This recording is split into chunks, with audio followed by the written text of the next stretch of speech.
ഭൂഖണ്ഡങ്ങളുടെ മാതാവ് അല്ലെങ്കിൽ മാതൃഭൂഖണ്ഡം എന്നറിയപ്പെടുന്നത് ഏതാണ്? അല്ലെങ്കിൽ സമുദ്രത്തിൻ്റെതായിട്ടുള്ള, അതായത് സമുദ്രങ്ങളുടെ മാതാവ്, സമുദ്രങ്ങളുടെ ഉത്ഭവം ഏതിൽ നിന്നാണ്? സമുദ്രങ്ങളുടെ മാതാവ്. ഭൂമി പ്രാചീന കാലത്ത് രൂപപ്പെട്ട സമയത്ത് ഒരേ ഒരു കരഭാഗം മാത്രമേ ഉണ്ടായിരുന്നുള്ളൂ. ഈ കരഭാഗത്തെ അറിയപ്പെടുന്ന പേരാണ് പാൻജിയ. ഭൂമി രൂപപ്പെട്ട സമയത്ത് ആകെ ഒരേ ഒരു കരഭാഗം, ഈ ഒരേ ഒരു കരഭാഗത്തെ അറിയപ്പെട്ടിരുന്ന പേരാണ് പാൻജിയ എന്നാണ് അറിയപ്പെടുക. Okay, Pangaea. ഈ പാൻജിയ കുറെ കാലം കഴിഞ്ഞപ്പോൾ വിഘടിച്ച്, അല്ലെങ്കിൽ ഇതിൻ്റെ സെപ്പറേറ്റ് ആയതിനു ശേഷം ഇന്ന് കാണുന്ന 7 വൻകരകളും അല്ലെങ്കിൽ ഈ സമുദ്രങ്ങളെല്ലാം രൂപപ്പെട്ടു. ഇങ്ങനെ 2-3 സ്റ്റെപ്പായിട്ട് പല ഘട്ടങ്ങളായിട്ട് ഇത് വിഘടിച്ച്, അല്ലെങ്കിൽ ഇതിന് ഉള്ളിലുള്ള വൻകരകൾ തെന്നി നീങ്ങി, ഫലകചലന സിദ്ധാന്തം എന്ന് വേണ്ട സെപ്പറേറ്റ് ഒരു സിദ്ധാന്തമുണ്ട്. ഈ ഫലകചലന സിദ്ധാന്ത പ്രകാരം ഇതെല്ലാം സെപ്പറേറ്റ് ആയിട്ട് തെന്നി നീങ്ങി സംയോജക സീമ, ഛേദക സീമ, വിയോജക സീമ എന്നിങ്ങനെയൊക്കെയുള്ള രീതിയിൽ പരസ്പരം തെന്നി നീങ്ങിയാണ് ഇന്ന് കാണുന്ന വൻകരകളും 5 മഹാസമുദ്രങ്ങളും രൂപപ്പെട്ടത്. ഇങ്ങനെ പ്രതിപാദിക്കുന്ന സിദ്ധാന്തമാണ് വൻകര വിസ്ഥാപന സിദ്ധാന്തം. ആൽഫ്രഡ് വെഗ്നറുടെ തിയറി പ്രകാരമാണ് ഈ വൻകര വിസ്ഥാപന സിദ്ധാന്തത്തിൽ ഒരേ ഒരു കരഭാഗം പാൻജിയ, ഒരേ ഒരു സമുദ്രഭാഗം പന്തലാസ. ഈ കാണപ്പെടുന്ന ഒരേ ഒരു കരഭാഗത്തെ നാം പാൻജിയ എന്നാണ് അറിയപ്പെടുന്നത്. അതുകൊണ്ട് ഒരേ ഒരു കരഭാഗമായതുകൊണ്ട് ഇതിനെ മാതൃഭൂഖണ്ഡം എന്നറിയപ്പെടുന്നു, അല്ലെങ്കിൽ വൻകരകളുടെ മാതാവ് എന്നറിയപ്പെടുന്നു. ക്ലിയർ ആണല്ലോ? വൻകരകളുടെ മാതാവ് അല്ലെങ്കിൽ മാതൃഭൂഖണ്ഡം എന്നെല്ലാം അറിയപ്പെടുന്ന പാൻജിയ. എങ്കിൽ ഒരേ ഒരു സമുദ്രഭാഗമേ ഉണ്ടായിരുന്നുള്ളൂ. ഈ സമുദ്രഭാഗത്തെ അറിയപ്പെടുന്ന പേരാണ് പന്തലാസ. ഒരേ ഒരു സമുദ്രഭാഗമാണ് ഇത്, പന്തലാസ. അപ്പോൾ മാതൃസമുദ്രം എന്നറിയപ്പെടുന്നതോ സമുദ്രങ്ങളുടെ മാതാവ് എന്ന് ചോദിച്ചാലോ അത് പന്തലാസയാണ്. എന്നാൽ എന്താണ് തെതിസ്? ഈ പാൻജിയയ്ക്ക് കുറുകിയ ഒഴുകിയ നദി, അല്ലെങ്കിൽ പാൻജിയയ്ക്ക് നടുകൂടെ ഉണ്ടായിരുന്ന കടൽ ഭാഗം എന്നൊക്കെ ചോദിച്ചു കഴിഞ്ഞാൽ ഏത് തന്നെയാണ്? തെതിസാണ്. പാൻജിയ കീറി മുറിച്ചൊഴുകിയ നദി, അല്ലെങ്കിൽ പാൻജിയയ്ക്ക് കുറുകെ ഒഴുകിയ നദി എന്നൊക്കെ ചോദിച്ചാൽ അത് തെതിസാണ്. ക്ലിയർ ആണല്ലോ? കരഭാഗത്തെ പറയുന്ന പേര് പാൻജിയ, സമുദ്രമാണെങ്കിൽ പന്തലാസ, നദിയാണെങ്കിലോ തെതിസ്. കുറച്ച് കഴിഞ്ഞപ്പോഴത്തേക്കും നമുക്ക് ഇതിനെ 7 വൻകരകളായിട്ട്, അല്ലെങ്കിൽ എല്ലാം സെപ്പറേറ്റ് ആയിട്ട് അങ്ങോട്ടും ഇങ്ങോട്ടും തെന്നി നീങ്ങി പോയി. ഈ പോകുമ്പോഴത്തേക്കും പ്രധാനമായിട്ടും ഇത് 2 ഏരിയ ആയിട്ടാണ് ആദ്യം ഉണ്ടായിരുന്നത്. വടക്ക് ഭാഗത്തെ ലൗറേഷ്യ എന്നും തെക്ക് ഭാഗത്തെ നമുക്ക് ഗോണ്ട്വാന ലാൻഡ് എന്നും അറിയപ്പെടുന്നു. വടക്കു ഭാഗത്തെ നാം ലൗറേഷ്യ എന്നും, എന്നാൽ തെക്ക് ഭാഗത്തെ ഗോണ്ട്വാന ലാൻഡ് എന്നും നമുക്ക് പറയാം, അല്ലെങ്കിൽ എന്നറിയപ്പെടുന്നു. അതിനുശേഷമാണ് ഇന്ന് കാണുന്ന രീതിയിലുള്ള വൻകരകൾ ഉണ്ടായത്. ഈ വൻകരകൾ ഉണ്ടായപ്പോൾ കുറേയൊക്കെ ഗോണ്ട്വാന ലാൻഡിൻ്റെ ഭാഗമായിരുന്നു, കുറേയൊക്കെ ആണെങ്കിലോ ലൗറേഷ്യയുടെ ഭാഗമായിരുന്നു. ഇങ്ങനെ സെപ്പറേറ്റ് ആയിട്ട് പോയിട്ടുണ്ട്. അതിൽ നമ്മുടെ ഗോണ്ട്വാന ലാൻഡിൻ്റെ ഭാഗം, അതായത് തെക്ക് ഭാഗത്തുള്ളത് 2ആയിട്ട് സെപ്പറേറ്റ് ആയി പോയെന്ന് പറഞ്ഞിട്ടുണ്ടായിരുന്നു. ഇതിൽ തെക്ക് ഭാഗത്ത് ഗോണ്ട്വാന ലാൻഡിൻ്റെ ഭാഗത്തായിട്ട് കാണപ്പെടുന്നവയാണ് തെക്കേ America, Africa, Australia, Antarctica, Asia. ഏതൊക്കെയാണ്?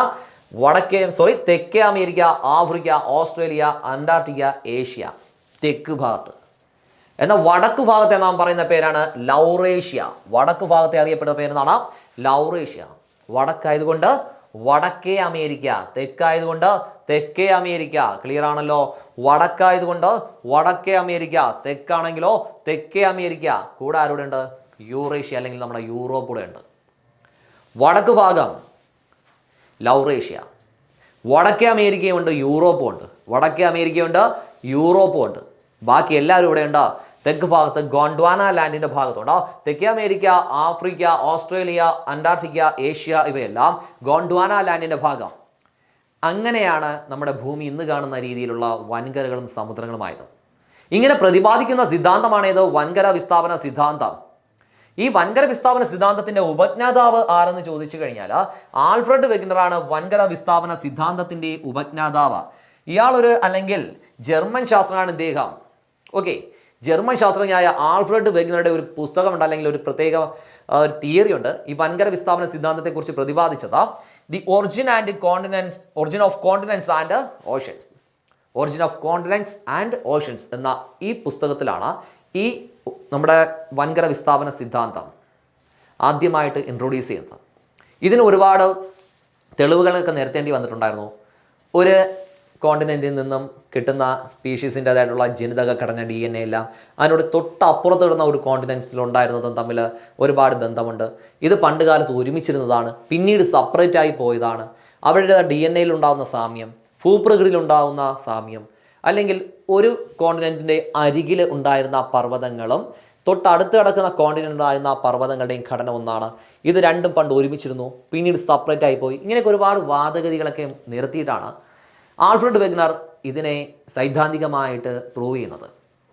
എന്നാൽ ഇങ്ങനൊരു ആശയം ആദ്യമായിട്ട് മുന്നോട്ട് വെച്ചത് ആൻ്റോണിയോ സിഗ്നർ പെല്ലിഗ്രിനി എന്ന് പറയുന്ന വ്യക്തിയാണ്. ആദ്യമായിട്ട് ഇങ്ങനൊരു ആശയം മുന്നോട്ട് വെച്ചത്. പക്ഷെ തിയറി ആവിഷ്കരിച്ചത് ചോദിച്ചു കഴിഞ്ഞാൽ ആരാണ്? Alfred Wegener. എന്നാൽ ആൻ്റോണിയാണ് ഇത് ആദ്യമായിട്ട് ആശയം മുന്നോട്ട് വെച്ചത്. തിയറി അല്ലെങ്കിൽ ഇതിൻ്റെ സൈദ്ധാന്തികമായിട്ടത് പുസ്തകത്തിൽ എഴുതുന്ന രീതിയിൽ ഡിഫൈൻ ചെയ്തിട്ട് തെളിവ് സഹിതം നിരത്തിയത് ആരാണ്ട? Alfred Wegener. ഏതിലാണ്? The origin of continents and ocean എന്ന പുസ്തകത്തിൽ. അപ്പോൾ വൻകരകളുടെയും സമുദ്രങ്ങളുടെയും സ്ഥാനം, പരിണാമം എന്നിവയെക്കുറിച്ച് പ്രതിപാദിക്കുന്ന സിദ്ധാന്തമാണ് വൻകര വിസ്ഥാപന സിദ്ധാന്തം. വൻകരകളുടെയും സമുദ്രങ്ങളുടെയും സ്ഥാനം, പരിണാമം എന്നിവയെക്കുറിച്ച് വിശദീകരിക്കുന്ന സിദ്ധാന്തമാണ് ഏത്? വൻകര വിസ്ഥാപന സിദ്ധാന്തം. ക്ലിയർ ആണെന്ന് കരുതുന്നു. അങ്ങനെയാണെങ്കിൽ അവസാനമായിട്ട് ഒരു ചെറിയ ക്വസ്റ്റ്യൻ. വൻകരകളുടെ മാതാവ് എന്നറിയപ്പെടുന്നത് ഏതാണ്? വൻകരകളുടെ മാതാവ് ഏതായിരിക്കും? തീർച്ചയായിട്ടും പാൻജിയ.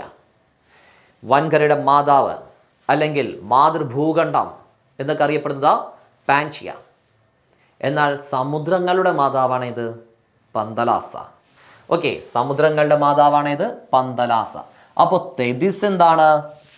ഒരേ ഒരു നദി, പാൻജിയയ്ക്ക് കുറുകെ ഒഴുകിയത്, അല്ലെങ്കിൽ പാൻജിയെ കീറി മുറിച്ചൊഴുകിയത്, അല്ലെങ്കിൽ ഒരേ ഒരു നദി ചോദിച്ചാൽ ഏതാണ്? തെതിസ്. ലൗറേഷ്യ ആണെങ്കിലോ ഈ പാൻജിയയുടെ വടക്ക് ഭാഗത്തെ അറിയപ്പെടുന്ന പേരാണ് ഏത്? ലൗറേഷ്യ. തെക്ക് ഭാഗമാണെങ്കിലോ ഗോണ്ട്വാന ലാൻഡ്.